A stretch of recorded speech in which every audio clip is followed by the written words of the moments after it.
नमस्कार। विद्या news line में आपका स्वागत है। पंकज चौधरी लखनऊ पहुंचे यूपी बीजेपी की कमान संभालने, चर्चा के केंद्र बिंदु में आए। चारों तरफ उन्हीं की बातें हो रही थी और उनके जात प्रभाव 7 बार की जीत का हवाला दिया जा रहा था।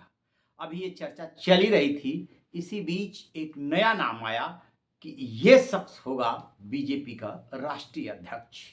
नाम है नितिन नवीन, उम्र है 45 साल, बिहार में फिलहाल मंत्री हैं। 50,000 प्लस वोटों से अभी वो जीते हैं, 5 बार विधायक बने।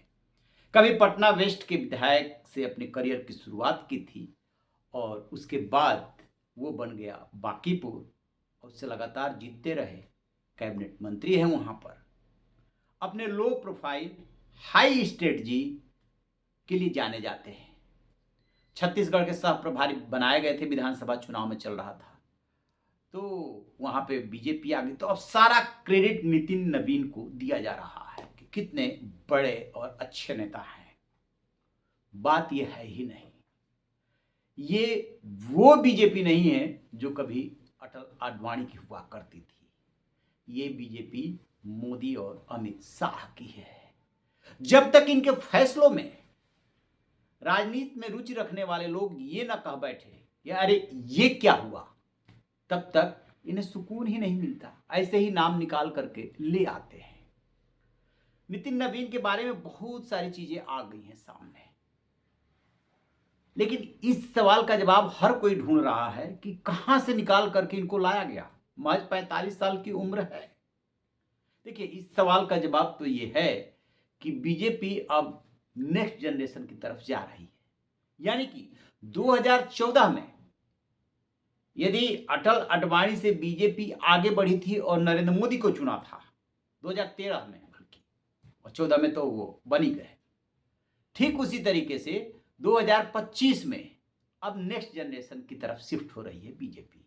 बीजेपी की खास बात है, चाहे जितनी आलोचना कर ले मोदी और शाह की या पूरी बीजेपी की, कि वक्त रहते वो फैसला ले लेती है। उसकी इस वक्त की पोजीशन है कि कोई चूक करने की स्थिति में नहीं है। लेकिन जो असल सवाल है कि नितिन नवीन क्यों, क्या इनका संघ का बैकग्राउंड है? इन्होंने कोई बहुत बड़ा राष्ट्रीय फलक पे ऐसा काम किया है? नितिन गडकरी बने थे तो वहां पे वो तब चर्चित नाम हो चुके थे।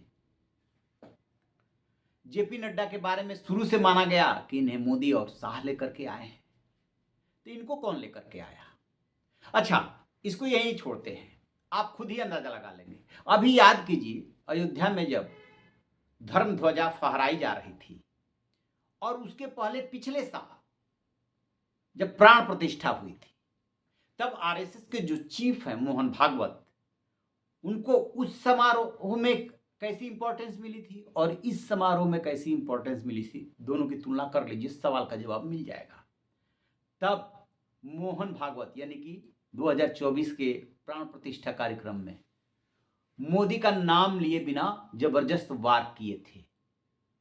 उन्होंने उस वक्त उनकी बातों को याद कीजिए कि कहा था कि प्रकृति या ईश्वर निमित्त बनाता है, कोई ये ना सोचे कि मैं कर रहा हूं। और इस बार धर्म ध्वजा दोनों मिलकर के फहरा रहे थे, लहरा रहे थे। ये दोस्ती कहां से शुरू हुई? जो खींचतान थी कैसे खत्म हुई?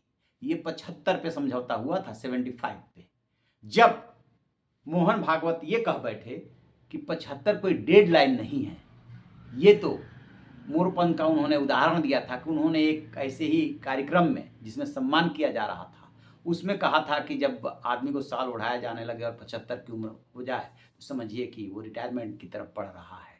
लेकिन ऐसा कोई नियम नहीं है। नतीजा क्या हुआ? इसी साल सितंबर में आरएसएस प्रमुख मोहन भागवत और प्रधानमंत्री नरेंद्र मोदी दोनों 10 दिन के अंतर पे 75 साल के हुए और दोनों बने हुए हैं। हो गया समझौता। अब सवाल ये था कि जेपी नड्डा को लेकर के ये आरोप लगे कि वो तो सरकार के आदमी रहे, जिधर सरकार कहती है उधर चलते हैं, संगठन के आदमी कभी नहीं रहे, कार्यकर्ताओं के लिए और संगठन के हिसाब से फैसला नहीं लिया, जो कहा गया वो किया। तो इस नाते जेपी नड्डा का बाद के दिनों में विरोध हुआ और उन्हें अनावश्यक एक्सटेंशन भी मिलता रहा। परिस्थिति बस ही कहिए, लेकिन मिलता रहा। क्यों? क्योंकि वो मोदी और शाह को सूट कर रहे थे। अब एक ही बात, ये जो खींचतान थी ये तो पहले ही खत्म होती हुई सी दिख रही थी, संघ वर्सेज बीजेपी वाला। लेकिन मोहन भागवत ने यह भी कहा था कि बीजेपी का अध्यक्ष कौन बनेगा, कब बनेगा, ये काम बीजेपी का है, हमारा नहीं है।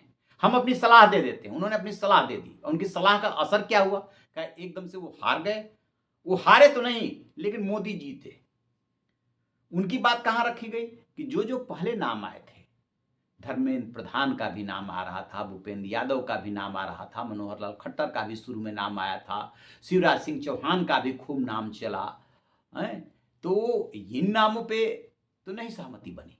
तो ऐसे में क्या सोचा गया? ऐसे में ये सोचा गया कि एक ऐसे युवक को, युवक तो नहीं कहेंगे, अब वो भी अधेड़ है, 45 साल की उम्र है, लेकिन कंपेरेटिवली यंग तो है ही, ऐसे को चुना जाए जो किसी कंट्रोवर्सी में ना हो, एकदम नया चेहरा हो, संगठन और सरकार दोनों का उसके पास अनुभव हो, खासतौर से संगठन का। तो फिर नितिन नवीन को पीएम मोदी ने, ये पीएम मोदी की पसंद माने जा रहे हैं, लिया गया। ये सरकारी अनुभव भी है, मंत्री है काफी दिनों से। और दूसरा क्या है कि संगठन का भी है। जो भारतीय जनता युवा मोर्चा बिहार है उसके अध्यक्ष रहे, इसके बाद राष्ट्रीय स्तर पर राष्ट्रीय महासचिव भी रहे, तो उस नाते आप कह सकते हैं कि संगठन का भी अनुभव है। लेकिन यदि क्रक्स पूछेंगे, लबोलुआब पूछेंगे कि क्या राष्ट्रीय राजनीति का वो अनुभव है जो बीजेपी जैसी सबसे पार्टी, जो विश्व की सबसे बड़ी पार्टी मानी जाती है, उसका अनुभव है, आप ही इसका जवाब जानते हैं कि कहाँ है। क्या युवा मोर्चा का पदाधिकारी होने के नाते वो राष्ट्रीय अनुभव हो गया? बिल्कुल नहीं, बिल्कुल नहीं। चूंकि एकदम से ये नया चेहरा है, विवादित नहीं है, लो प्रोफाइल है, काम करता है। बिहार में इन्होंने अच्छा काम किया है, खासतौर से जब सड़क मार्ग वगैरह देख रहे थे तो लो प्रोफाइल रह के, चुप रह करके काम करने में यकीन करते हैं, लिहाजा किसी कंट्रोवर्सी में नहीं है। इनके पिताजी भी वहां से, जहां से ये जीते हैं, कई बार विधायक रहे, नवीन किशोर प्रसाद सिन्हा। और कायस्थों को बीजेपी का डेडिकेटेड वोट माना जाता है। ये बात अलग है कि उनकी जो वोटर्स हैं वो बहुत ही कम है। तो आप उस लिहाज से इस नियुक्ति को नहीं जो है माप सकते। वजह देखिए, हम लोग कितना भी पत्रकार शोर मचा लें कि इस जाति उसका पैरामीटर को ध्यान रख करके इनको बनाया गया, जैसे पंकज चौधरी को लेकर के यूपी में कहा जा रहा है कुर्मी होने के नाते लाया गया, क्योंकि रुहेलखंड, बुंदेलखंड और उस पूरे बेल्ट में जो है कुर्मियों की अच्छी तादाद है, यादव के बाद 6-7% ये है। तर्क दे लीजिए, ये एक कारण हो सकता है, लेकिन फैक्ट तो यही है कि जिसको भी ये बना देते हैं, जिसके कंधे पे ये हाथ रख देते हैं, सिर पे आशीर्वाद दे देते हैं, उसी को बना दिया जाता है। फिर ऑटोमेटिक जो है उसमें आप जाति उसमें निकालते रहे कि हाँ इनको इस वजह से बनाया गया है। पंकज चौधरी 7 बार के सांसद हैं, उन्हें अनुभव तो है ही, कुर्मी है, ये भी बात सही है। लेकिन योगी आदित्यनाथ, पंकज चौधरी दोनों एक ही बेल्ट से तो है, गोरखपुर कट करके ही तो महाराजगंज बना है। कहाँ गया वो फार्मूला कि क्षेत्र का ध्यान रखा जाना चाहिए, जातीय संतुलन होना चाहिए? ऐसा कुछ भी नहीं है। बीजेपी में वो फैसले होते हैं जो ये जोड़ी चाहती है। अब एक फैक्टर जरूर है कि हाँ ये कुर्मी है, तो कुर्मी तो स्वतंत्र देव सिंह भी थे, उन्हीं के रहते 2022 का चुनाव हुआ और उसमें बेशक जो है बीजेपी जीत गई थी विधानसभा का चुनाव, लेकिन सीटों की संख्या तो घट गई थी। उससे क्या होता है? अब ये कहा जा रहा है कि नहीं, अखिलेश के पीडीए फार्मूले को तोड़ने के लिए ऐसा किया गया, एक कारण हो सकता है, लेकिन ऐसा कुछ नहीं है। अब नितिन नवीन वाली जो बात है उसको ही उठा करके देख लीजिए। यदि जातीय समीकरण के लिहाज से देखेंगे तो ये कहाँ फिट बैठते हैं? बिल्कुल फिट नहीं बैठते हैं। संगठन के अनुभव के लिहाज से देखेंगे तो कहाँ फिट बैठते हैं? बिल्कुल फिट नहीं बैठते हैं। कहाँ युवा मोर्चा में काम करना, उसके बाद राष्ट्रीय राजनीति और मेन पार्टी को संभालना, दोनों में बहुत अंतर है। तो बस यही समझौता हुआ है, यही बात मानी गई है कि एक नया चेहरा लाया गया जिसके बारे में कोई सोच भी नहीं सकता था।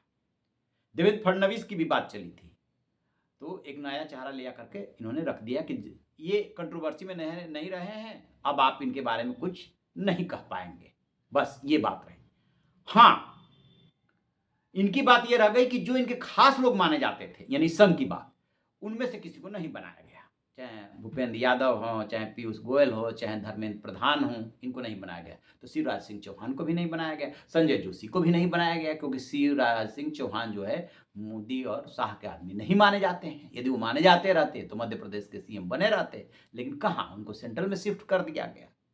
अब यदि यूपी वाले कंटेक्स्ट में बात करेंगे तो ये सबको पता है कि योगी की शासन नहीं बनती है और ये लोग हटाना चाहते थे लेकिन हटा नहीं पाए।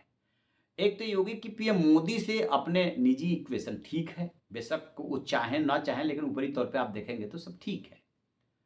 वहां पर संघ की जरूर चली है, क्योंकि जब बीएल संतोष लखनऊ भेजे जा रहे थे तो साथ में अरुण कुमार भी भेजे जा रहे थे, सहकार्यवाह है जो। और वहां पे कई दौर की जो मीटिंग चली है बीजेपी की और संघ की, उसके पहले 24 नवंबर को अयोध्या में आरएसएस प्रमुख मोहन भागवत से और योगी की, सीएम योगी की जो मुलाकात हुई है, मीटिंग हुई है, वो भी लंबी मीटिंग हुई थी। तो वहां के लिए तो एक बार को मान सकते हैं कि आरएसएस की चली, और आरएसएस ने एक बात साफ कर दी है, चाहे केशव प्रसाद मौर्य हो, चाहे ब्रजेश पाठक हो, चाहे योगी के और प्रतिद्वंदी इवन अमित शाह ही क्यों न हो, साफ कर दिया गया है कि योगी के खिलाफ एक भी बागी सुर नहीं सुनाई पड़ना चाहिए। इन्हीं के नेतृत्व में चुनाव होगा। बस प्रदेश अध्यक्ष इसलिए बदला गया है कि एक तो टर्म भी पूरा हो रहा था, चुनाव ऑलरेडी ड्यू था, और उसमें जातीय गणित का हिसाब किताब लगाया गया तो पंकज चौधरी फिट पाए गए, क्योंकि वो भी लो प्रोफाइल ही रहते हैं, सज्जन माने जाते हैं। इस लिहाज से चुन लिया गया और कहा गया कि अब आप टीम बनाइए और काम कीजिए। ये भी कहा जा रहा है कि जब सीएम योगी मिले थे मोहन भागवत से तो उन्होंने कहा था कि ये सब कुछ क्लियर करना जरूरी है, अभी 1 सवा साल चुनाव में है, 1 साल तो है ही है, कि ये जो है बागी सुर न दिखाई दे, और ये भी क्लियर मैसेज आना चाहिए कि इनकी लीडरशिप होगी। तो अब ये बात तय हो गई है कि सीएम योगी के ही लीडरशिप में यूपी का चुनाव होगा, और कोशिश ये होगी कि 2017 वाला रिजल्ट आना चाहिए। अखिलेश के पीडीएफ फार्मूले को तोड़ना होगा। तो जो बिहार में चुनाव परिणाम आए वो वाला दांव तो यहां है नहीं, क्योंकि मोस्ट बैकवर्ड जो है वो अलग से यहाँ कटक रही, और उनको कोई अभी सुविधा तो ऐसा कुछ दिया नहीं गया। राजनाथ सिंह ने जरूर प्रयास किया था लेकिन वो शायद हो नहीं पाया। तो ये कोशिश इनकी जरूर होगी कि माइनस यादव उसी वाले फार्मूले को लागू किया जाए, कुछ ऐसा किया जाए, क्योंकि 1 साल तो चुनावी तैयारियों का होगा ना। तो देखिए अभी सीएम योगी क्या करते हैं। तो उत्तर प्रदेश में एक हद तक आरएसएस का प्रभाव दिखा, लेकिन नितिन नवीन के मामले में यदि क्रक्स पूछेंगे तो पीएम मोदी जीते हैं, और ये मजबूरी का समझौता है। बस एक ही खास बात है कि लो प्रोफाइल नेता समझदार है और नया चेहरा है, कोई कंट्रोवर्सी नहीं है। आपकी क्या राय है कमेंट बॉक्स में जरूर बताइएगा। Thank you.